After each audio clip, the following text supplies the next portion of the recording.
CRISP-DM is an acronym that stands for Cross-Industry Standard Process for data mining. It is a well-structured and thorough, validated, and widely used methodology to handle data mining projects. It includes 6 phases, which I would like to explain briefly. The first phase is the business understanding, where the business objectives and project requirements are well spelled out. The analysts gain a clear insight and understanding of what the business goals and priorities are so that they are well tailored to the data mining projects accordingly. Then comes the data understanding phase, where we gather and assess data quality for issues such as the errors, the missing values, and inconsistencies.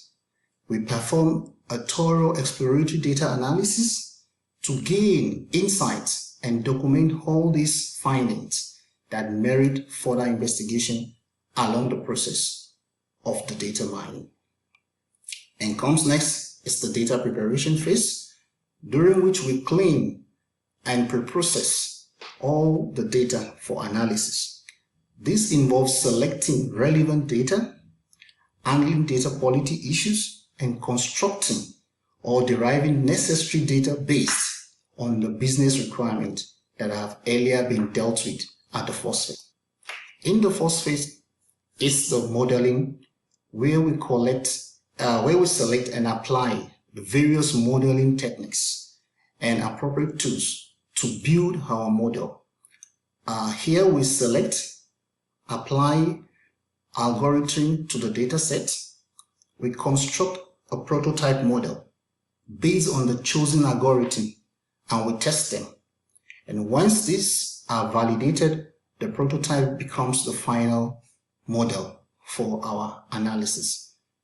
And for the evaluation is another important phase where we'll assess the model to ensure it meets with the business requirements or the business objectives that have been earlier identified.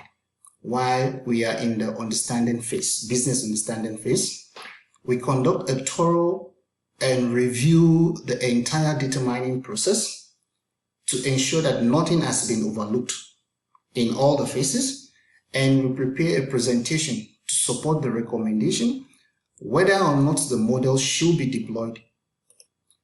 Lastly is the deployment phase, which is about implementing the model into operational mode and monitoring its performance over time by regular validating model output to ensure it meets the business requirements at intervals. Take for instance a retail company as an example. During the business understanding phase, the retail company might aim to reduce the customer's churn. In the data understanding phase, they collect data on various customers, purchase, feedback, and engagement lifestyle of these customers. And they put it into preparation for the data preparation phase, whereby they clean the data and handle all the missing values, inconsistencies, duplicates, and format issues, etc. And when this is done, comes next to the modeling phase, which only involves clustering to identify the different customer segments. Next will be the evaluation phase, which might assess how well these segments might produce the churn within the retail business. Finally is the deployment phase, which can handle targeting each segment with a different marketing strategy to see how they might reduce the churn or not.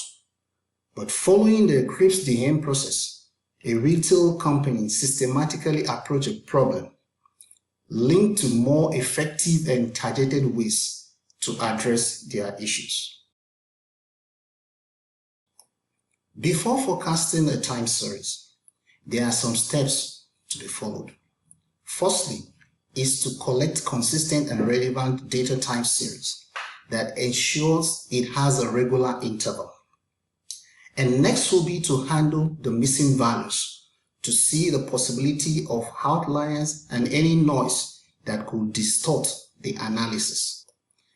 And further, I would like to check if the series is stationary by examining its mean and variance value over time.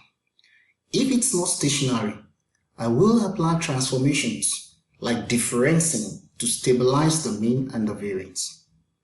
Before coming to decompose the series into trends, seasonal and residual components to better understand the underlying patterns which is existing.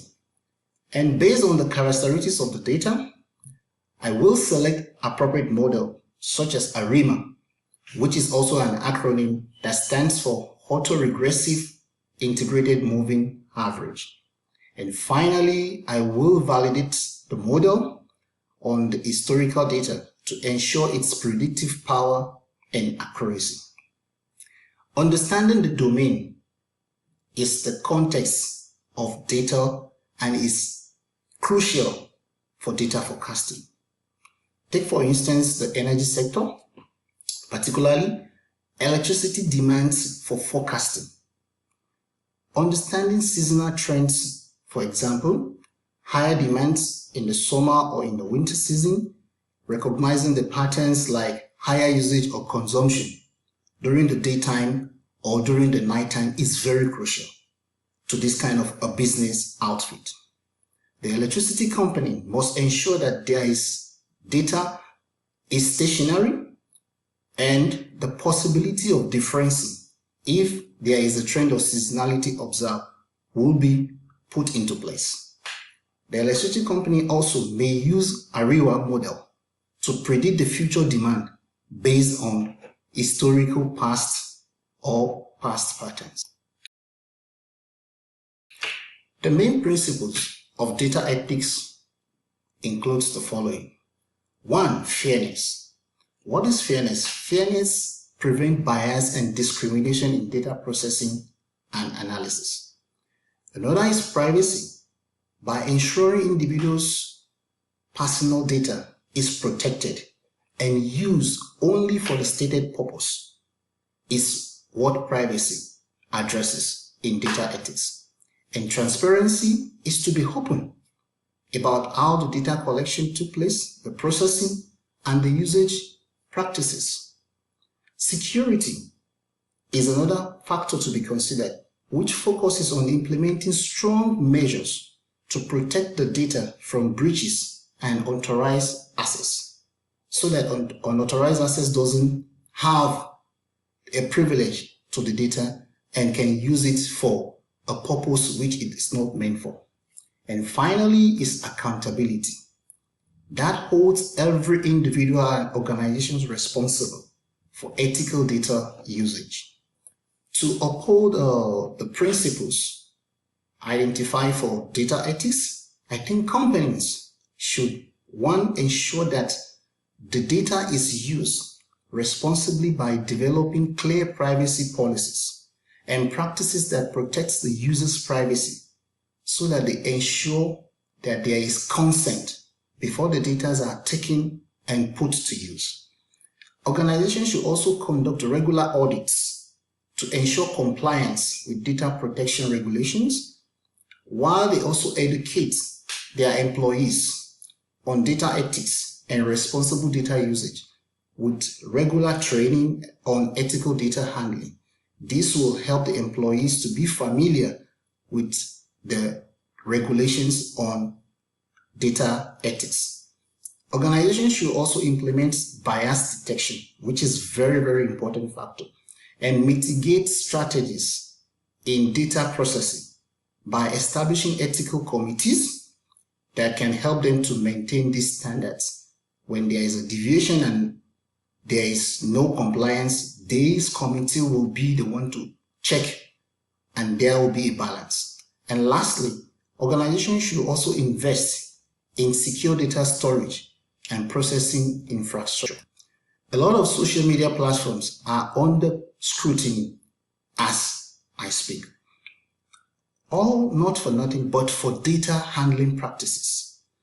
By adhering to data ethics indicates transparency, informing users about how their data are being used, and obtaining their consent before putting those data into usage.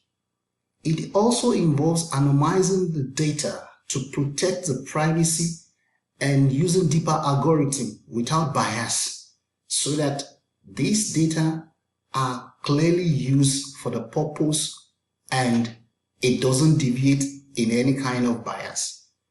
Organization can also conduct regular reviews that will allow external audits to come to ensure compliance with their ethical standards.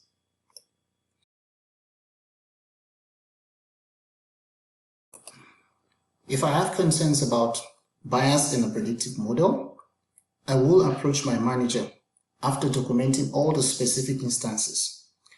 I will request for a meeting with him or her to discuss my concerns in detail. And during the meeting, I will present concrete examples of my data showing the bias in the model's prediction.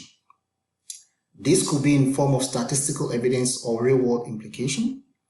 I will further discuss the potential negative impacts of the bias on our company, particularly in terms of business decisions and on customers' outcomes, emphasizing while addressing this issue is very crucial. I will also suggest reviewing the data collection measures by identifying and correcting the sources of this bias. I will recommend using more diverse and robust training data or representative training data by applying cross-validation techniques and regularly reviewing the model performance to detect and mitigate issues of bias. And to avoid measurement bias in the future, I will suggest using diverse representative data sets to train the models and applying rigorous cross-validation techniques that will ensure the model stays robust. Transparent communication and collaboration across teams are also vital measures that could address concerns of bias effectively in a predictive model. The regression and the classification models serve different purposes in a predictive analysis. The regression model is what I take first. This model predicts continuous numerical outcomes like sales value and temperature. Take for instance, predicting houses prices based on features like the sizes, the location, and the number of bedrooms in each of these houses. You can use a regression model. While on the other hand, the classification model is a predictive model that predicts categorical outcomes.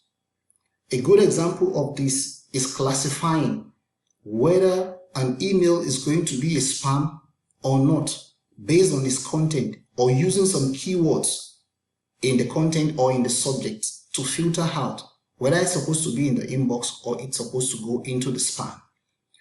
And for the regression model, it is mostly used when target variable is continuous and numerical. While on the other hand, for the classification model, it is usually used when the target variable is categorical and discrete. I will end this interview section and thank you so much for your attention. That's all for this interview section. Thank you so much for your attention and see you next time.